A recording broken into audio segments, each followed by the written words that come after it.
ओम सभी को नमस्ते। मंत्रोच्चारण। ओम सहनाववतु सहनौ भुनक्तु सह वीर्यं करवावहै तेजस्विनावधीतमस्तु मा विद्विषावहै। ओम शांति शांति शांति। शतपथ ब्राह्मण की कक्षा संख्या 32 है। पृष्ठ संख्या 109 है। तीसरे अध्याय का चौथा ब्राह्मण प्रारंभ होगा। पीछे हमने पिछले ब्राह्मण में परिधियों को लेकर के विचार किया है। उन्हीं परिधियों को लेकर के आगे और प्रसंग चलाया है।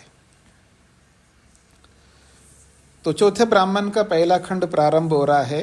ते वा आर्द्राः स्युः। ते वे जो परिधियां हैं उन परिधियों के लिए कहा जा रहा है। ते वा आर्द्राः वे जो परिधियां हैं वो आर्द्राः स्युः वो गीले होने चाहिए, अर्थात हरे होने चाहिए।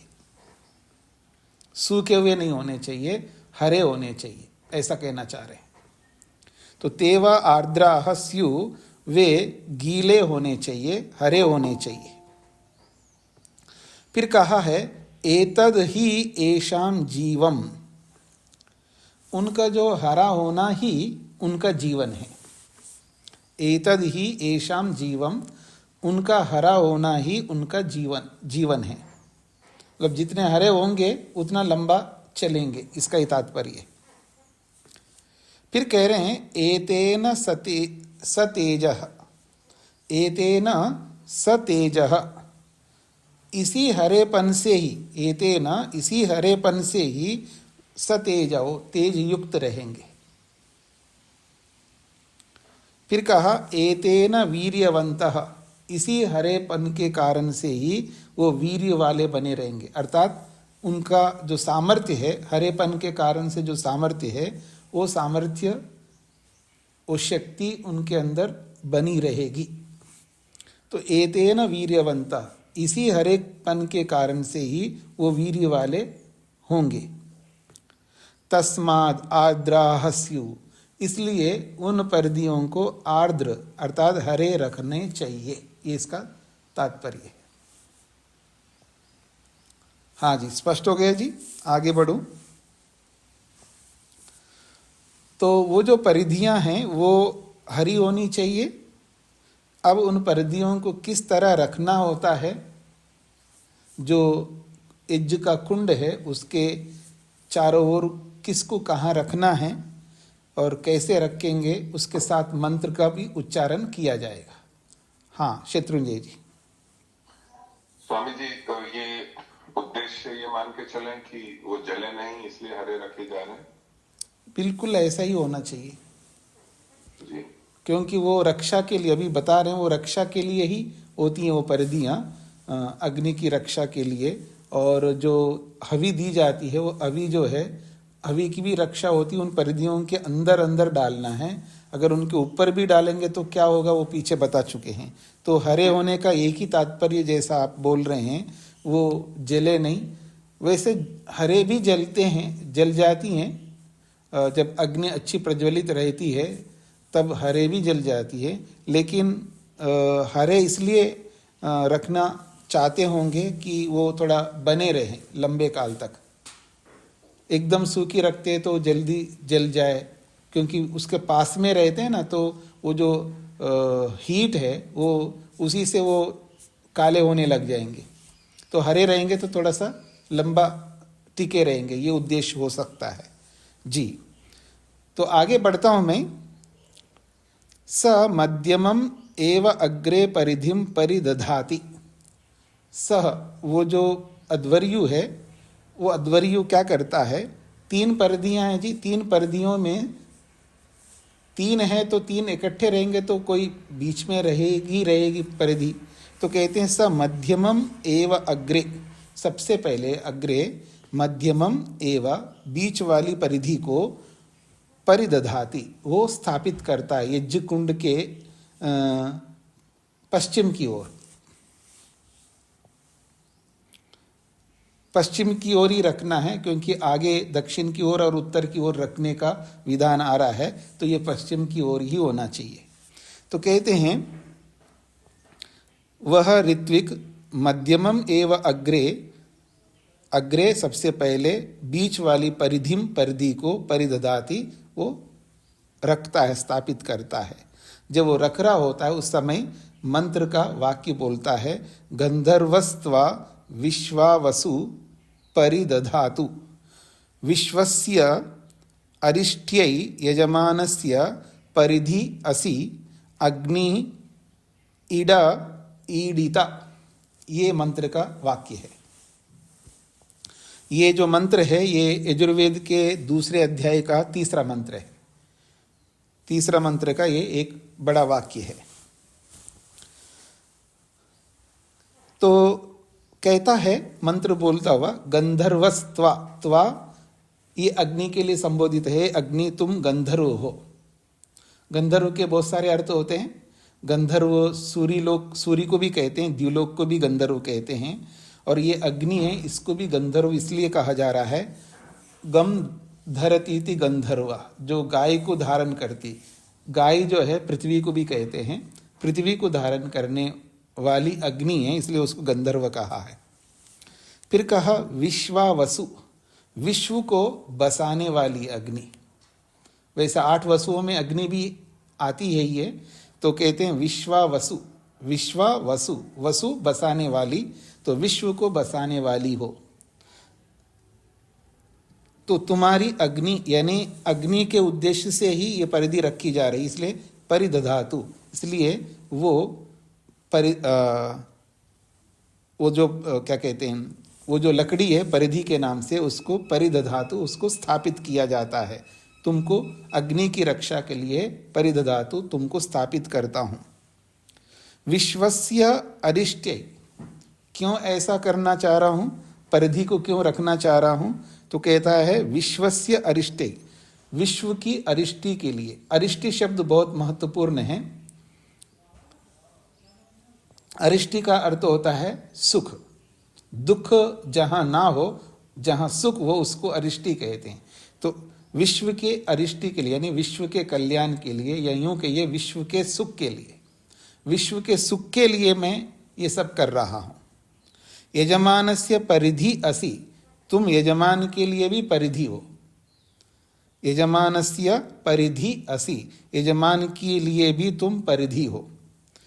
कौन? अग्नि। अग्नि के लिए कहा जा रहा है हे अग्नि, अगला पद है अग्नि ही, तुम जो है यजमानस्य परिधि असि, ये अग्नि तुम यजमान के लिए भी परिधि हो, यजमान को भी नियंत्रित करने वाली हो। और ईड़ा, ईड़ा कहते हैं स्तुति के योग्य हो। हम ऐसे आपकी स्तुति नहीं कर रहे, वास्तव में आप ईड़ा हो, स्तुति के योग्य हो। इसलिए ईडिता, आपकी स्तुति मैं कर रहा हूं, या आपकी स्तुति मैंने की। ईडिता जो है भूतकाल का क्रियापद है, तो ईडिता इसीलिए मैंने आपकी स्तुति की, ऐसा भी बोल सकते हो, और वर्तमान में भी बोल सकते हैं, इसलिए मैं आपकी स्तुति कर रहा हूं। वेद की एक विशेषता है जी, चाहे वो भूतकाल में क्रियापद हो या भविष्यत काल में क्रियापद हो, उसको वर्तमान काल में बदलने का क्या कहते हैं अधिकार दिया हुआ है हमें। उसको प्रसंग के अनुसार आप वर्तमान में भी बदल सकते हो, और भूतकाल के लिए करना है तो भूतकाल का तो है ही है, और उसको भविष्यत काल के लिए भी कर सकते हो, और भविष्यत का है तो उसको वर्तमान काल के लिए भी कर सकते हो। तो और पहला जो ईड़ा है वो वैसे तो ईड़ा होना चाहिए, लेकिन यहाँ पर व्याकरण की दृष्टि से यहाँ पर उसको अरस्व कर दिया है। ईड़ा स्तुति के योग्य हो, और ईडिता इसलिए मैं आपकी स्तुति कर रहा हूँ। तुम गंधर्व हो, तुम विश्व को बसाने वाले हो, तुम विश्व के सुख के लिए हो और यजमान के लिए भी तुम सुखकारी हो, उसको नियंत्रण में रखने वाली हो।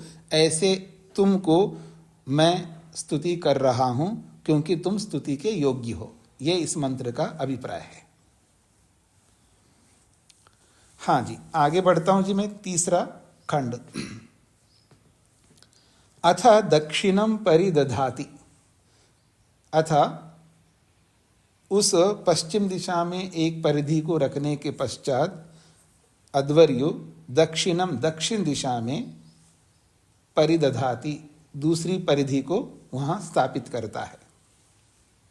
जब दूसरी परिधि को स्थापित करता है तब मंत्र के अगले वाक्य को बोलता है, इंद्रस्य बाहु असि दक्षिणो विश्वस्य अरिष्ट्यै यजमानस्य परिधि असि अग्नि ईड ईडिता।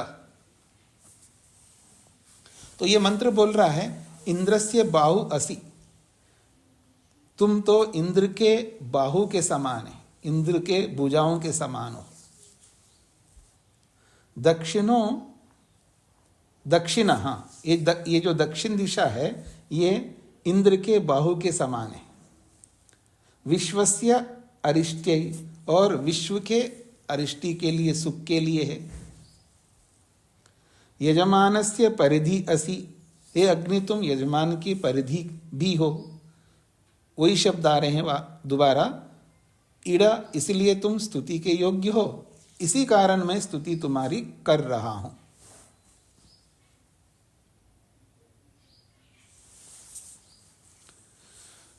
तो ये तीसरा खंड पूरा हो गया जी।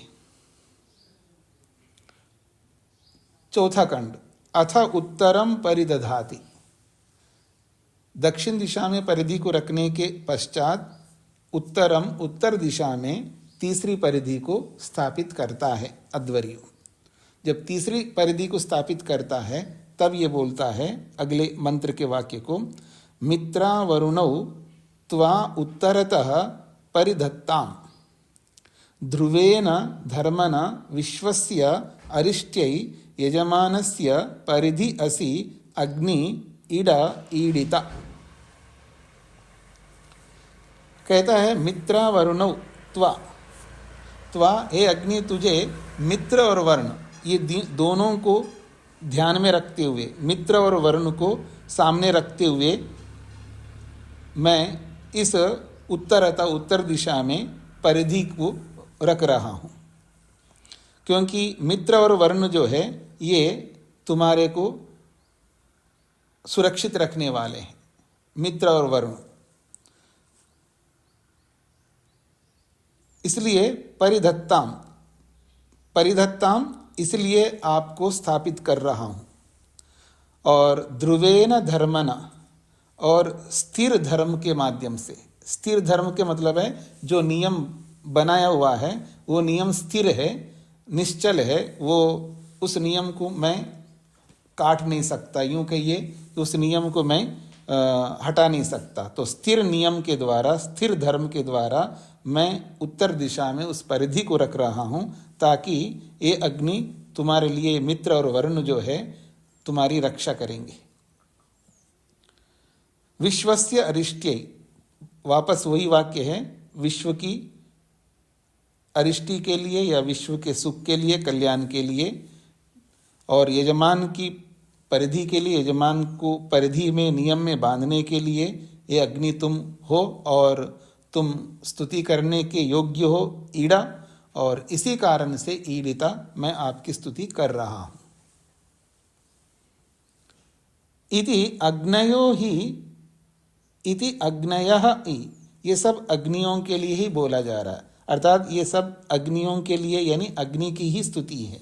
तस्मात् आह, इसलिए कहा गया है अग्नि ईड़ा, अग्नि जो है वो ईड़ा है, स्तुति के योग्य है, इसलिए वो अध्वर्यु ईडिता, उसकी स्तुति कर रहा है, ऐसा याज्ञवल्क्य ने कहा है।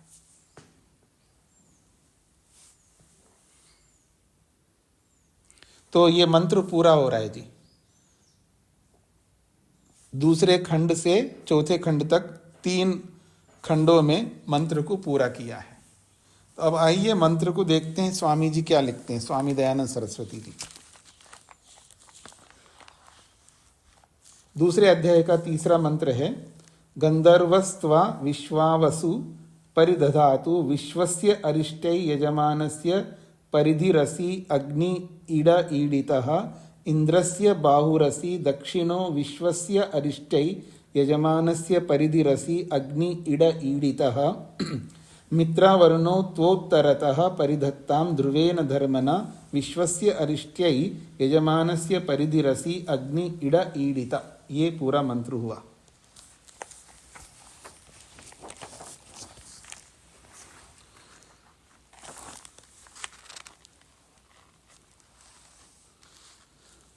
गंधर्व का अर्थ स्वामी जी ने यो गाम पृथ्वीम वाणीम व धरति धारयति व स गंधर्व सूर्यलोकः, ऐसा अर्थ किया है संस्कृत में। जो गाय को अर्थात पृथ्वी को और वाणी को, पृथ्वी को भी गो कहते हैं और वाणी को भी गो कहते हैं। तो यो गाम अर्थात पृथ्वीम वाणीम, पृथ्वी को वाणी को, धरति धारण करता है। फिर कहा धारयति वा, धारण करवाता भी है। स गंधर्व, वो गंधर्व है, उसको सूर्यलोक कहा है। विश्वावसु का अर्थ कर रहे हैं विश्वम वासयति यह स, जो विश्व को बसाता है उसको विश्वावसु कहते हैं। संस्कृत में तो बहुत अच्छा अर्थ है, अर्थ अच्छा ही होता है। हाँ शत्रुंजय जी।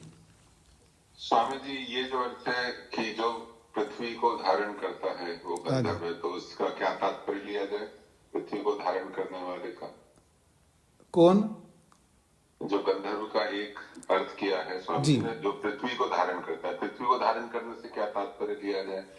याज्ञिक प्रक्रिया में तो यज्ञ पृथ्वी को धारण करता है, क्योंकि यज्ञ से पृथ्वी जो है धृत होती है, यानी क्या कहना चाहिए, व्यवस्थित रहती है। हम यज्ञ करके पृथ्वी को दूषित होने से बचा सकते हैं, एक ये अर्थ है याज्ञिक दृष्टि से। और अग्नि जो है पृथ्वी को धारण करती है, इसका अर्थ यह है कि जो भौतिक अग्नि है पृथ्वी में तो रहती है। पीछे हमने पढ़ा था कि अग्नि जो है पृथ्वी में रहती है, एक अग्नि पृथ्वी में रहती है और एक अग्नि जो है अंतरिक्ष में जो है बादलों में रहती है और एक अग्नि जो है सूर्य में रहती है। तो इस रूप में भी पृथ्वी को धारण करेगी अग्नि। और यदि इसको सूर्यलोक कहा तो यानी यहाँ पर तो स्वामी जी ने सूर्यलोक ही अर्थ किया, परमात्मा भी नहीं किया। यहाँ पर यह भौतिक अर्थ ही रखा है उन्होंने, परमात्मा का विकल्प ही नहीं दिया। और विश्वावसु, विश्व को जो बसाने वाली है, तो अग्नि तो विश्व को बसा ही रही है, इसमें कोई बात ही नहीं है जी।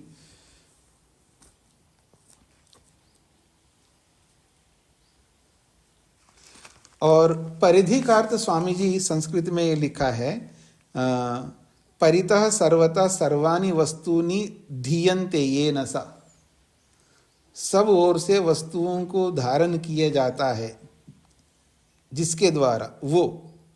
अब वो कौन है? अग्नि। या तो अग्नि अर्थ होगा या सूर्यलोक होगा। अरिष्टै का अर्थ स्वामी जी ने दिया है संस्कृत में दुख निवारणेन सुखाय। केवल सुख ही नहीं बोल रहे हैं, दुख निवारणेन सुखाय, दुख का निवारण करते हुए सुख देना है। दुख का निवारण करते हुए सुख के लिए अरिष्टि होती है। एक होता है कि कोई व्यक्ति मान लीजिए सिर के ऊपर 80 किलो का भार रख दिया, उसको दुख मिल रहा है, परेशान हो रहा है, कब तक उस भार को ढोएगा। तो एक काम करते हैं जी, आपको थोड़ा आपके मनपसंद का आइसक्रीम आपके मुंह में रखते हैं, आपको खिलाते रहते हैं, आप पकड़े रखो, आपको आइसक्रीम का सुख लेना है, आइसक्रीम का सुख दो, चॉकलेट का दे दो, या और कोई सुख देते रहो उसको। सुख तो मिल रहा है लेकिन दुख का निवारण नहीं हो रहा है। यहाँ दुख का निवारण करके फिर सुख देने के लिए बात कही जा रही है, बहुत विशेष बात कही यहाँ पर। और प्राणापान मित्र और वरुण के लिए स्वामी जी ने लिखा है कि विश्वस्य प्राणापानो, प्राण और अपान को ही यहाँ मित्र और वरुण कहा है। और यहाँ यज्ञ में तो अग्नि के लिए कहा है मित्र और वरुण नहीं, मित्र वरुण वायु के लिए कहा है। और वहां प्राण के लिए कह रहे हैं स्वामी जी। तो आइए इसका हिंदी पदार्थ हम देखते हैं। विद्वान, इस मंत्र का जो शीर्षक बनाया स्वामी जी ने, स यज्ञो अग्न्यादिभिः धार्यते इति उपदिश्यते। सह यज्ञ, वो जो यज्ञ है, अग्न्यादिभिः धार्यते, अग्नि आदि पदार्थों से धारण किया जाता है वो यज्ञ। इस बात को लेकर के उपदेश कर रहे हैं। यानी यज्ञ कैसे धृत रहता है, तो कहते हैं अग्नि आदि पदार्थों से, अग्नि है, वायु है, और भी बहुत सारे पदार्थ हैं, उनसे यज्ञ जो है धृत रहता है।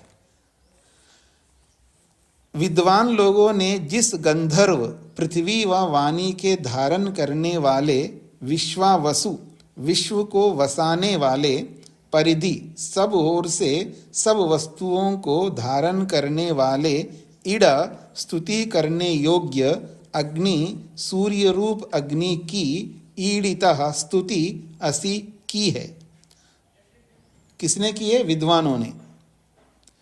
विश्वस्य, संसार के व विशेष करके यजमानस्य, यज्ञ करने वाले विद्वान के, अरिष्टे, दुख निवारण से सुख के लिए इस यज्ञ को परिदधातु धारण करता है। इससे विद्वान त्वा उसको विद्या की सिद्धि के लिए परिदधातु धारण करे। और विद्वानों से जो वायु, इंद्रस्य, सूर्य का बाहु बल और दक्षिणा वर्षा की प्राप्ति कराने अथवा परिधि शिल्प विद्या का धारण कराने वाला तथा ईड़ा दाह प्रकाश आदि गुण वाला होने से स्तुति के योग्य ईडिता खोजा हुआ और अग्नि प्रत्यक्ष अग्नि असी है। वे वायु व अग्नि अच्छी प्रकार शिल्प विद्या में युक्त किए हुए यजमानस्य, शिल्प विद्या के चाहने वाले व विश्वस्य सब प्राणियों के अरिष्टय सुख के लिए असी होते हैं। और जो ब्रह्मांड में रहने और गमन व आगमन स्वभाव वाले मित्रावर्णों प्राण और अपान वायु हैं, वे ध्रुवेन निश्चल धर्मन अपनी धारण शक्ति से उत्तरतः पूर्वोक्त वायु और अग्नि से उत्तर अर्थात उपरांत समय में विश्वस्य चराचर जगत का यजमानस्य सबसे मित्र भाव में वर्तने वाले सज्जन पुरुष के अरिष्टय सुख के हेतु त्वा उस पूर्वोक्त यज्ञ को परिधत्ताम सब प्रकार से धारण करते हैं। तथा जो विद्वानों से इडह विद्या की प्राप्ति के लिए प्रशंसा करने के योग्य और परिधि सब शिल्प विद्या की सिद्धि को घेरने से अवधि तथा ईडितः विद्या की इच्छा करने वालों से प्रशंसा को प्राप्त अग्नि, बिजली रूप अग्नि असी है, वह भी इस यज्ञ को सब प्रकार से धारण करता है। इनके गुणों को मनुष्य यथावत जान के उपयोग करे। भावार्थ: ईश्वर ने जो सूर्य, विद्युत और प्रत्यक्ष रूप से 3 प्रकार का अग्नि रचा है, वह विद्वानों से शिल्प विद्या के द्वारा यंत्रादिकों में अच्छी प्रकार युक्त किया हुआ अनेक कार्यों को सिद्ध करने वाला होता है। ये मंत्र का भाव है जी। आगे बढ़ता हूं मैं।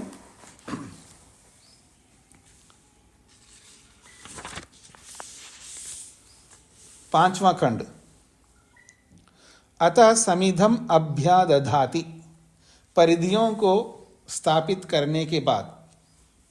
नीलिमा जी को क्या कहना है? ओम स्वामी जी नमस्ते। वो जो आपने दुख का निवारण करके सुख देना का शब्द का अर्थ बताया था, वो शब्द नहीं सुन पाई थी। इस शब्द का अर्थ था अरिष्ट। अरिष्ट शब्द का अर्थ है। धन्यवाद। कहते हैं अथ समिधम अभ्याददति, उसके उपरांत परिधियों को स्थापित करने के उपरांत अथ समिधम, समिधा को, अभ्यदधाति, अध्वर्यो, अग्नि में आवनीय अग्नि में या उस कुंड में धारण करता है, अर्थात आधान करता है, स्थापित करता है। कहते हैं स मध्यमम एव अग्रे परिधिम उपस्पृशति। स वो जो अध्वर्यु है, अग्रे सबसे पहले, मध्यमम एव बीच वाली जो परिधि है, जिसको सबसे पहले पश्चिम दिशा में उसको स्थापित किया था, उस परिधिम, उस परिधि को उपस्पृशति, स्पर्श करता है। तेन एतान अग्रे समिंधे,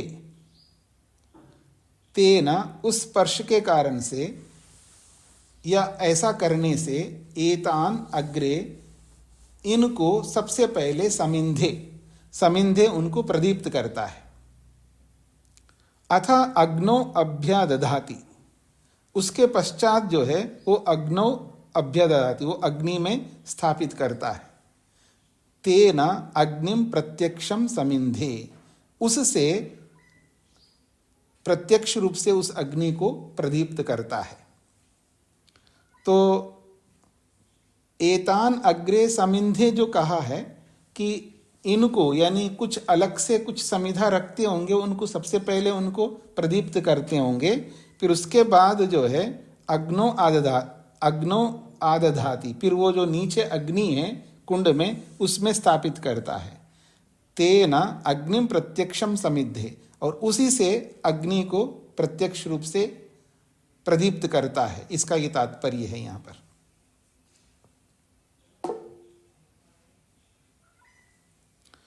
तो तेन अग्निम प्रत्यक्षम समिंधे, प्रत्यक्ष अर्थात सम्मुख जो विद्यमान अग्नि है उसका वो प्रदीप्त करना माना जाता है, ऐसा इसका तात्पर्य लेना चाहिए। हाँ जी, शत्रुंजय जी। स्वामी जी, कुछ लोग ऐसा करते दिखते हैं कि जब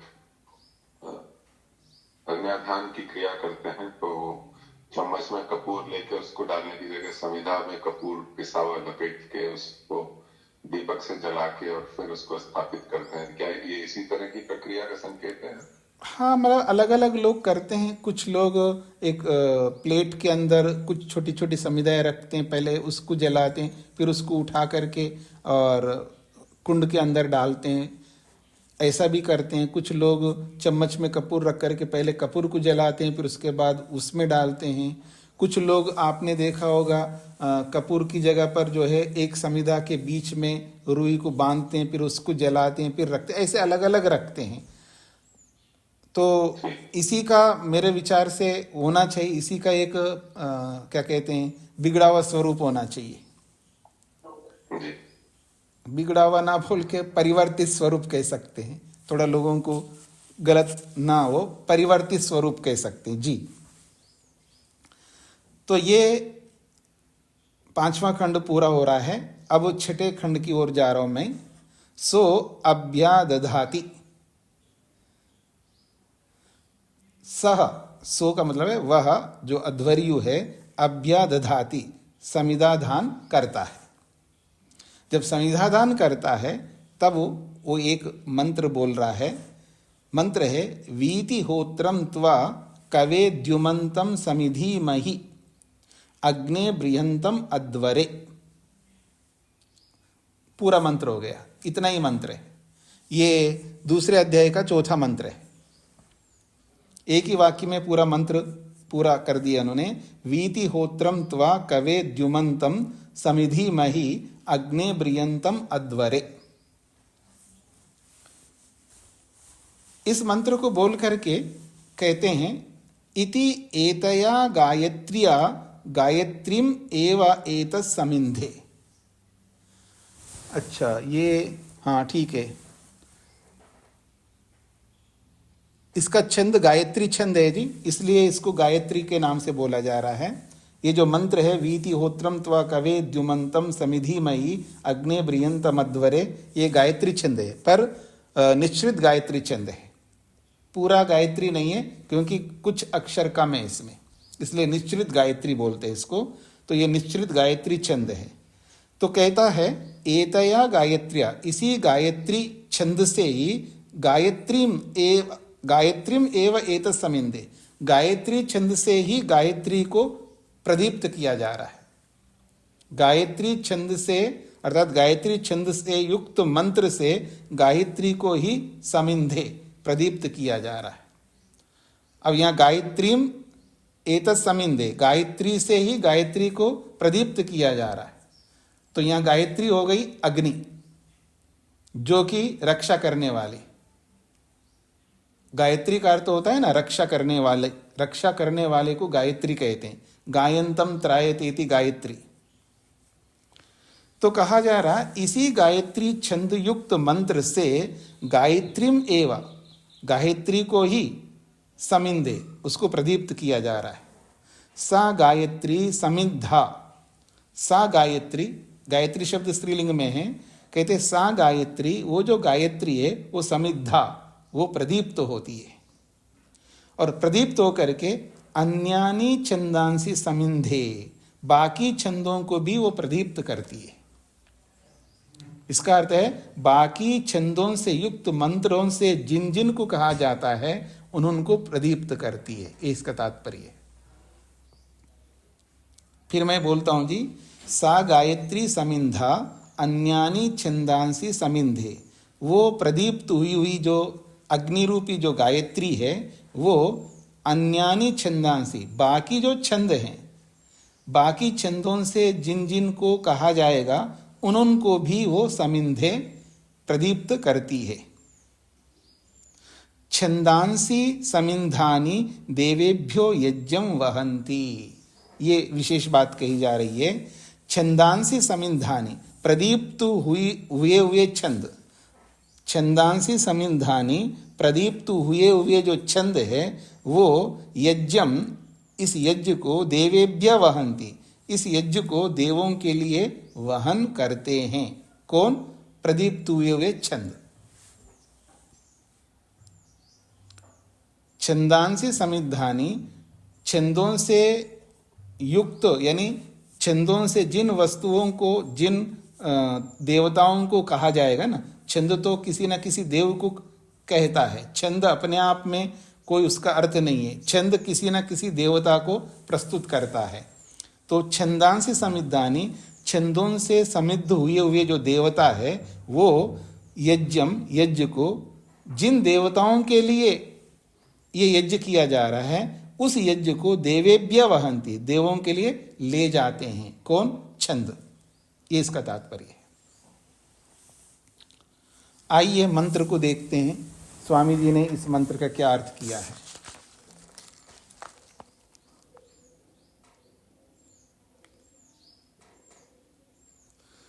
मंत्र के शीर्षक में स्वामी जी लिखते हैं, अथ अग्नि शब्देन उभौ अर्थौ उपदिश्येते। अग्नि शब्द के माध्यम से दो अर्थों का उपदेश किया जाता है, ऐसा अर्थ किया हमने। वीति होत्रम त्वा कवे द्युमंतम समिधीमहि अग्ने ब्रियंतम अध्वरे। वीति होत्रम, वीतयो विज्ञापिता ओत्राख्या यज्ञा येन ईश्वरेण,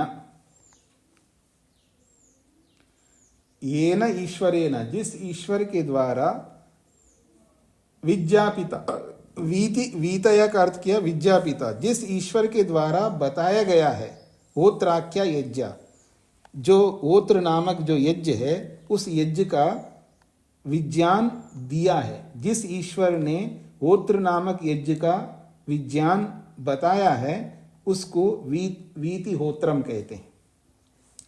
दूसरा भी अर्थ किया, यद्वा वीतया प्राप्ति हेतवः ओत्राख्या यज्ञ क्रिया भवन्ति यस्मात् तम परमेश्वरम भौतिकम वा।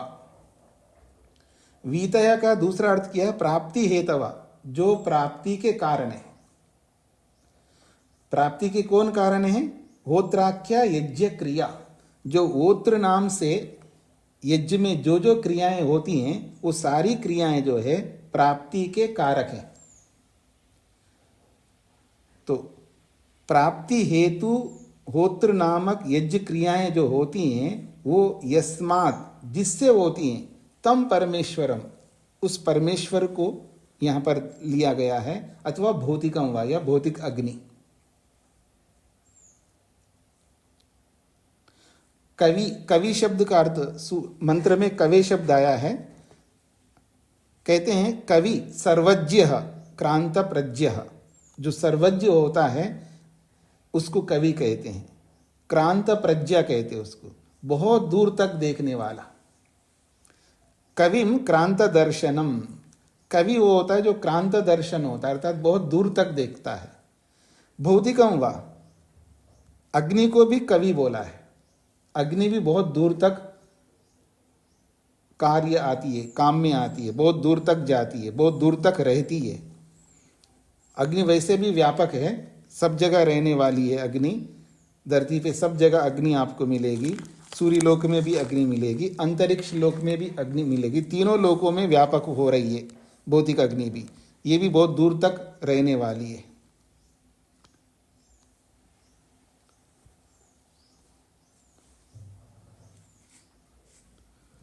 संस्कृत में यही समझने योग्य है, बाकी हिंदी हम देखते हैं इसका क्या अर्थ हो रहा है। इसका अर्थ किया है सर्वज्ञ तथा हर एक पदार्थ में अनुक्रम से विज्ञान वाले, अग्नि ज्ञान स्वरूप परमेश्वर। हम लोग अध्वरे मित्र भाव के रहने में बृहंतम सबके लिए बड़े से बड़े अपार सुख के बढ़ाने और द्युमंतम अत्यंत प्रकाश वाले व वीतिहोत्रम अग्निहोत्र आदि यज्ञों को विदित कराने वाले त्वा आपको समिधीमहि अच्छी प्रकार प्रकाशित करें। यह इस मंत्र का प्रथम अर्थ हुआ।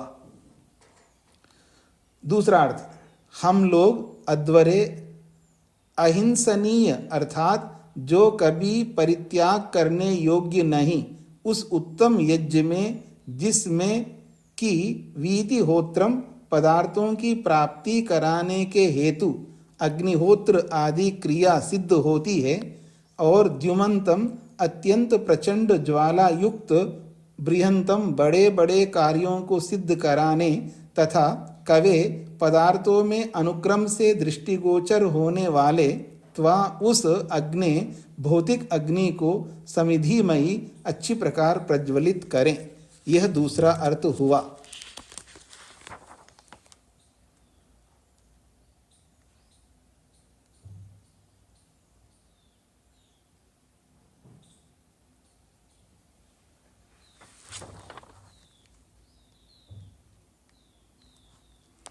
एक विशेष बात यहाँ पर कही है, अहिंसनीय अर्थात जो कभी परित्याग करने योग्य नहीं उस उत्तम यज्ञ में, यानी यज्ञ को ऐसा कह रहे हैं जिसको कभी परित्याग करने योग्य है ही नहीं वो यज्ञ, ये विशेष बात यहाँ पर कही है। भावार्थ, इस मंत्र में श्लेषालंकार है, दो अर्थ बताए ना जी। श्लेष कहते हैं अनेक अर्थों को बताना, जहाँ अनेक अर्थ बताना होता है वहाँ श्लेष कहा जाता है, यानी मंत्र के उन पदों के अनेक अर्थ बताना होता है। संसार में जितने क्रियाओं के साधन व क्रियाओं से सिद्ध होने वाले पदार्थ हैं, उन सब को ईश्वर ही ने रचकर अच्छी प्रकार धारण किया है। मनुष्यों को उचित है कि उनकी सहायता से गुण, ज्ञान और उत्तम उत्तम क्रियाओं की अनुकूलता से अनेक प्रकार उपकार लेने चाहिए।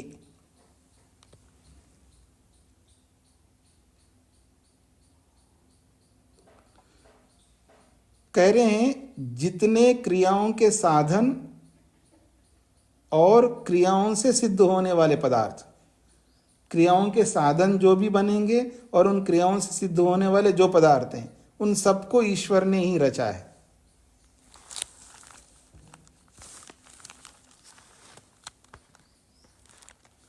हाँ जी, मैं आगे बढ़ता हूं जी।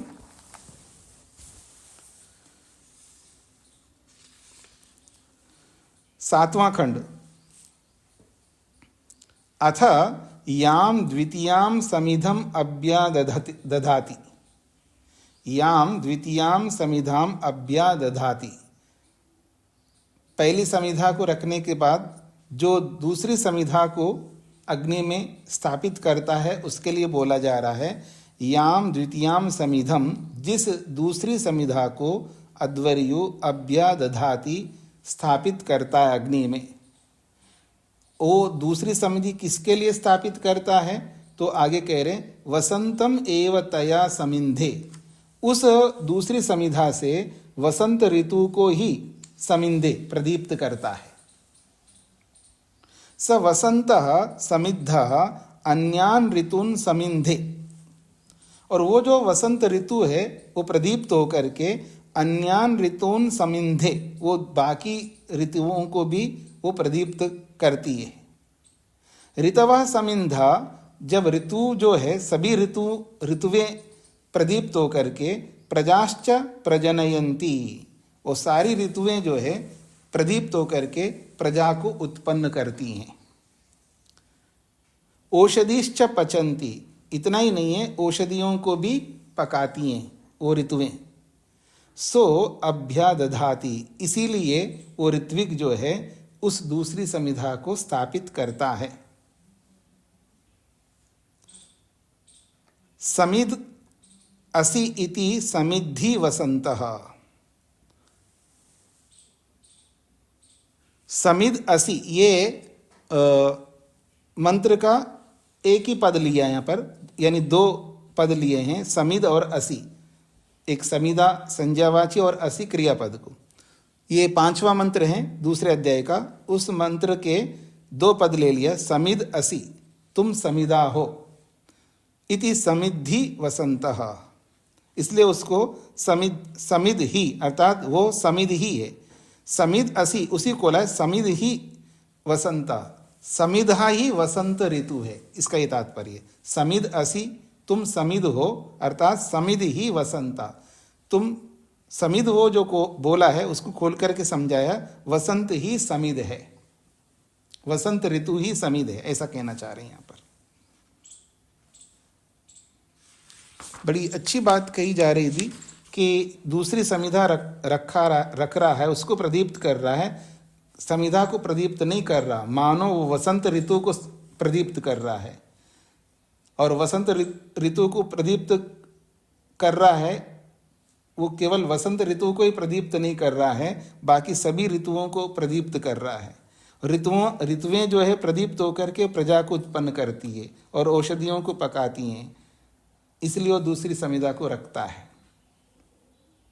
ये सब उपलक्षण के रूप में लेना है कि समिधा जो रख रहा है, इसका मतलब यह है ऋतुओं को ध्यान में रख करके भी समिधा रखी जा रही है कि वसंत ऋतु जब होती है तब ये जो समिधा दान कर रहा है, तो वसंत ऋतु को अच्छा बनाना है। वसंत ऋतु में जो जो होते हैं, जो भी औषधियाँ होंगी, जो भी वसंत ऋतु के अंदर जो हमारे सुख के लिए जो जो वस्तुएं होंगी ना, उन वस्तुओं को पुष्ट करना है और उस वसंत ऋतु के माध्यम से सभी ऋतुओं को प्रदीप्त कर रहा है। तो सभी ऋतुएं जो है हमारे लिए सुखदायी बने और उन सुखदायी ऋतुओं के कारण से प्रजा उत्पन्न होती है, आगे संसार बढ़ता है और औषधियाँ भी पकती हैं।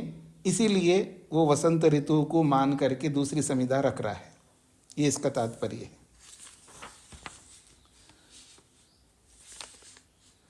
आगे 8वें खंड में बोला जा रहा है, अथ अभ्याधाय जपति, केवल समिधा रख करके काम नहीं पूरा कर रहा है, अभ्याधाय, वो समिधा दान करके जपति, जप भी करता है। क्या जप करता है? मंत्र के अगले वाक्य को प्रस्तुत किया है, सूर्यस्त्वा पुरस्तात् पातु कस्यचित् अभिशस्त्याः, सूर्यस्त्वा पुरस्तात् पातु कस्यचित् अभ्यस्त्याः इति। इसका अर्थ याज्ञवल्क्य कर रहे हैं, गुप्त्यै वा अभितः परिदयः भवन्ति। ये जो यज्ञ कुंड के चारों ओर 3 जो परिधियां हैं, तो कहते हैं गुप्त्यै वा अभितः परिदयः भवन्ति। अग्नि की रक्षा के लिए, हवि की रक्षा के लिए, गुप्त्यै का मतलब है रक्षा, गुप्त शब्द का अर्थ रक्षा है। गुप्त्यै, गुप्ती के यानी रक्षा के लिए ही, अभितः चारों ओर, परिदयः भवन्ति, परिधियां होती हैं।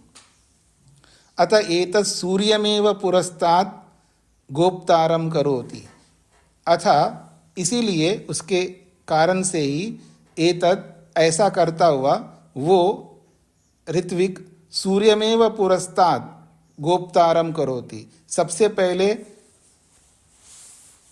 सूर्य को ही वो गोप्ता यानी रक्षक मानता है। पुरस्ताद मतलब पूर्व की ओर से जो सूर्य उदय होता है, तो पुरस्ताद पूर्व दिशा में जो सूर्य है उस सूर्य को ही एक प्रकार से गोप्तारम करोति, उसी को गोप्ता रक्षक मानता है ऋत्विक। नेत पुरस्तात् नाष्ट्रा रक्षांसी अभ्यवचरान इति, कहते हैं ऐसा ना हो पुरस्तात् पूर्व दिशा में नाष्ट्रा जो नाशकारी रक्षांसी जो राक्षस है वो अभ्यवचारान मतलब वो प्रविष्ट ना हो हमारे यज्ञ में, हमारे जीवन में। पूर्व दिशा की ओर से वो राक्षस लोग जो है, हमारे को दुख देने वाले राक्षस लोग है, वो कहते हैं नेत, नेत का मतलब नहीं, नेत नहीं अभ्यवचरान, वो हमारे स्थानों में, हमारे घरों में प्रविष्ट ना हो राक्षस।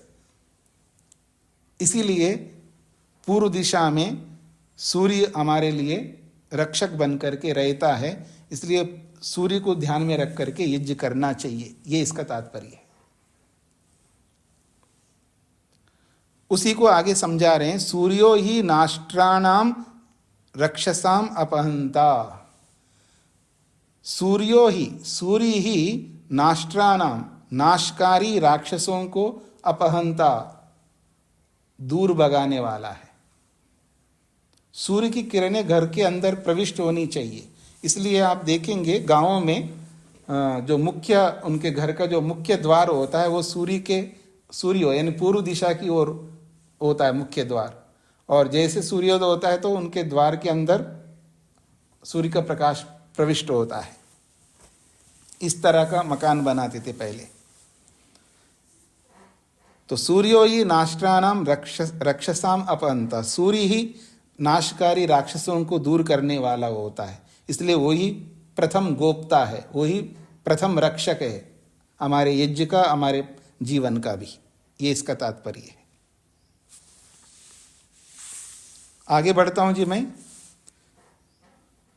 अथ 9वां खंड, अथ याम एव अमूम तृतीयाम समिधम अभ्यादधाति, उसके पश्चात याम एव अमूम तृतीयाम समिधम, जिस इस तीसरी समिधा को,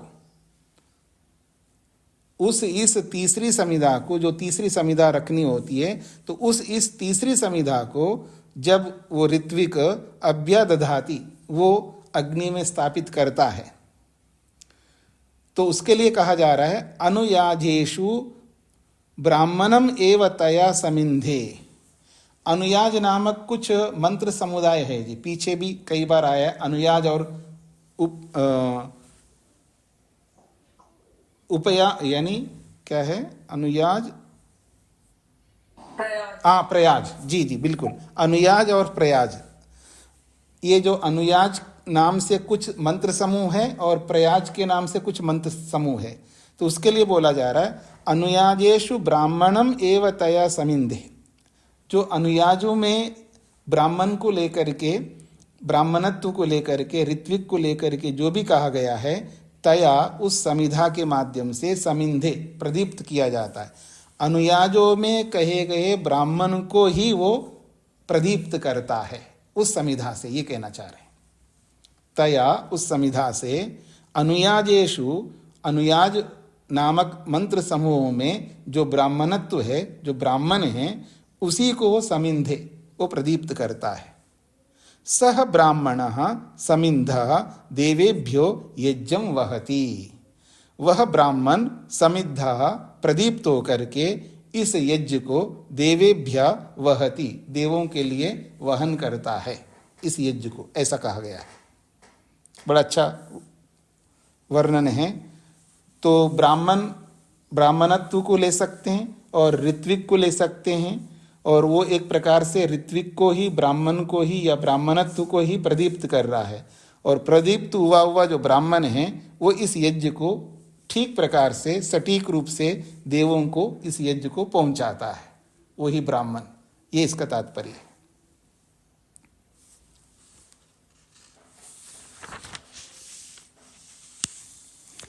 दसवां खंड है जी। हाँ जी, शत्रुंजय जी। तो स्वामी जी, सूर्य दुष्टों से रक्षा करता है तो धूप से हमें लाभ होता है, फिर उसी तरह से ब्राह्मण प्रदीप, तो ब्राह्मण भी हमारे को दुष्टों से ज्ञान के द्वारा रक्षा करता है। इसी तरह के अर्थ लगाए जाएंगे। हाँ, जो जो संभावित अर्थ हम लगा सकते हैं वो लगा सकते हैं, उसमें कोई अर्ज नहीं है, लगाना चाहिए जी।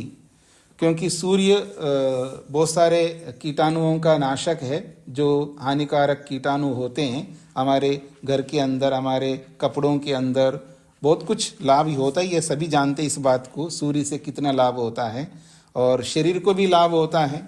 आजकल जो विटामिन्स की कमी होती है तो विटामिन डी की कमी बहुत ज़्यादा हो रही है आजकल, तो उसकी भी कमी कर सकता है व्यक्ति, और बहुत सारे लाभ है सूर्य से। तो एक प्रकार से सूर्य जो है दुष्टों का विनाशक है। और ब्राह्मणत्व तो है ही है, उसमें कोई बात ही नहीं है। अज्ञान को दूर करने का एकमात्र वज्र है वो ब्राह्मणत्व, विद्या जी। और महर्षि दयानंद ने यजुर्वेद भाष्य में तो विद्युत अर्थ भी लिया ही है, अभी थोड़ी देर पहले भी पढ़ा था, और वो हर जगह महर्षि ने विद्युत अर्थ के रूप में अग्नि को लिया ही है। हाँ जी, तो अग्नि जिस जिस स्वरूप में है उसको हम ले लेंगे, बिल्कुल लेंगे। पीछे 3 अर्थ किए। अग्नि 3 प्रकार से रहती है कि पृथ्वी में, अंतरिक्ष में और द्युलोक में, और तीनों प्रकार की अग्नि से लाभ ही लाभ होता है। बस यही समझने योग्य है। जो भौतिक विद्या की दृष्टि से जो लोग देखते हैं तो उस रूप में शिल्प विद्या की दृष्टि से उस अग्नि का कौन कितना उपयोग लेता है वो उसके ऊपर निर्भर करेगा जी। 10वां खंड है अथ स्तीर्णाम वेदिम उपावर्तते। अथ उसके पश्चात 3 संविधाओं को रखने के पश्चात अध्वर्यु जो है, स्तीर्णाम वेदिम, जो बिछी हुई वेदी है, यानी दर्भ से बिछा हुआ वेदी जो है, उस वेदी में उपावर्तते आता है, अर्थात वेदी में अपना स्थान ग्रहण करता है एक प्रकार से। स 2 त्रिणे आदाय तिरश्ची निदधाति। स वो जो अध्वर्यु रूपी ऋत्विक है, 2 त्रिणे 2 दर्भों को लेकर के, 2 त्रिणे आदाय 2 दर्भों को लेकर के तिरश्ची निदधाति, उनको थोड़ा तिरछा स्थापित करता है। और उनको तिरछा स्थापित करके मंत्र का अगला वाक्य बोल रहा है सवितुः बाहु स्थ। हाँ, इसी 5वें मंत्र का अगला वाक्य है सवितुः बाहुस्था। ये सविता के 2 भुजाएं हैं। ये जो 2 दर्भ है सवितुः बाहुस्था, ये दोनों तृण जो है दर्भ, ये सविता के बाहु के समान है। इति अयम वै स्तूपः प्रस्तरा। वो कहते हैं इति, ये जो 2 दर्भ है ये एक प्रकार से अयम वै स्तूपः प्रस्तरा, ये एक प्रकार से प्रस्तर रूपी स्तूप है, शिखा है एक प्रकार से। ये 2 ही दर्भ जो है शिखा के रूप में है। अथ अस्य एते भ्रुवौ एव तिरश्ची निदधाति। अथ एते, ये दोनों को भ्रुवौ एव तिरश्ची निदधाति, जैसे भुवें होती हैं, भुवें जैसे तिरछी होती है ना, भुवों के समान ये तिरछी है, ये कहना चाह रहे। भुवों के समान इनको तिरछी करके स्थापित करता है। तस्माद, इसीलिए इमे तिरश्चौ भ्रुवौ, ये तिरछे वाले भुवें हैं। फिर कहते हैं क्षेत्रम वै प्रस्तरो, और ये जो भुवों के समान ये जो प्रस्तर रूपी 2 तृण हैं, ये वैसे ही नहीं है। क्षेत्रम वै प्रस्तरा, ये क्षेत्र के रूप में है, क्योंकि इनको सविता के भुजाएं कहा ना, तो भुजाओं में क्षेत्रीयता रहती है, इसलिए कहा क्षेत्रम वै प्रस्तरा। ये मानो इनको क्षत्रिय के समान मानो, न केवल क्षत्रिय के समान मानो, विषः नहीं, इनको नहीं, विषः इतरम बहि, बाकी जो अतिरिक्त जो बरी है उसको विषा मानो। विषा कहते हैं वैश्य, वैश्य को विषा शब्द से बोला जाता है। तो बाकी जो दर्भ है, दोनों दर्भों को तो आप क्षत्रिय मानो, उन दोनों के अतिरिक्त जो बहुत सारे है ही है ना दर्भ घास, उनको आप वैश्य मानो।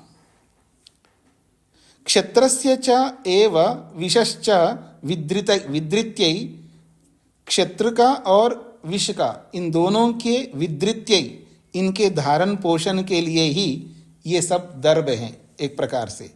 तस्मात् तिरश्ची निदधाति, इसलिए उनको तिरछा रखता है।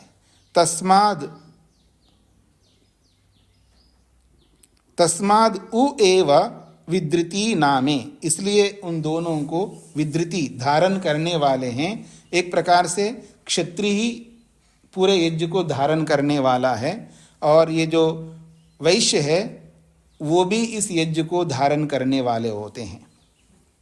अर्थ की दृष्टि से तो वैश्य है ही, और क्षत्रिय जो है व्यवस्था की दृष्टि से, क्योंकि बड़े बड़े याग है, ये है जो भी है, उसमें राज नियम भी लागू होता है, राज्य भी उसका भागीदार बनता है।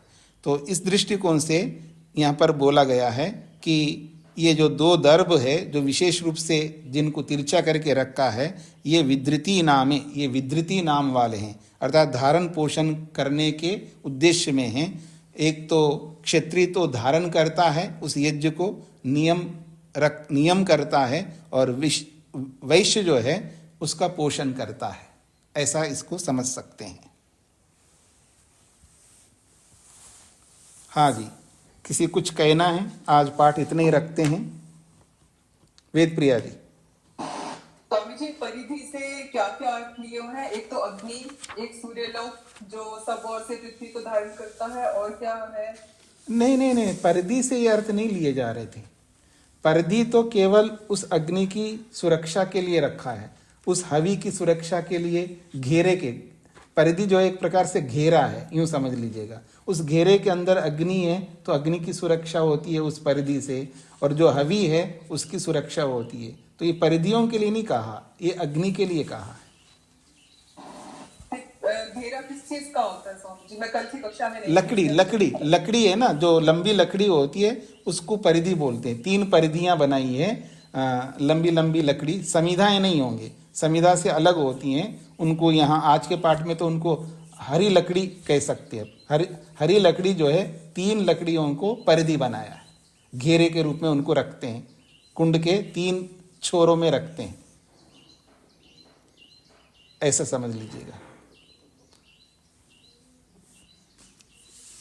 तो इतना ही रखते हैं जी।